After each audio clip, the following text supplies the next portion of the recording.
അതാണ് ഞാൻ കാണാൻ വന്നത്. അതിനെ കുറിച്ച് നിങ്ങൾ ചോദിക്കുക, ഞാൻ പറയാം. എന്തായിരുന്നാലും ബിഗ് ബോസിനെ കുറിച്ച് ചോദിക്കില്ല. ബിഗ് ബോസിനെ കുറിച്ച് സിനിമയെ പറ്റി എന്തെങ്കിലും ചോദിക്കും. അദ്ദേഹം സിനിമയെ പറ്റി എന്തെങ്കിലും പറയും. ഇഷ്ടപ്പെട്ടോ? നമ്മുടെ DNA സിനിമ സക്സസ്ഫുൾ ആയിട്ട് ഓടുന്നു. സൂപ്പർ.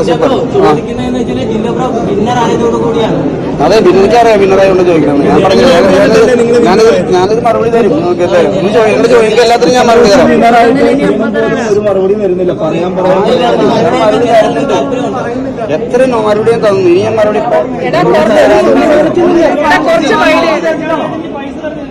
അതൊന്നും വേണ്ട, ഞാൻ പറയാം. പുള്ളി ഞാനൊന്ന് വിളിച്ചിട്ട് പുള്ളിയുടെ DNA സിനിമ കാണാൻ വന്നതാണ്. പുള്ളി ഫ്രീ ആകുമ്പോൾ പുള്ളി സംസാരിക്കും അല്ലേ? തീർച്ചയായും പുള്ളി നമ്മുടെ സിനിമ DNA കാണാൻ വന്നതാണ്. DNA പറ്റി എന്തായാലും വിവാദമാവും. അദ്ദേഹം ഫ്രീ ആകുമ്പോൾ നിങ്ങൾ സംസാരിക്കും. ഞാനിപ്പോ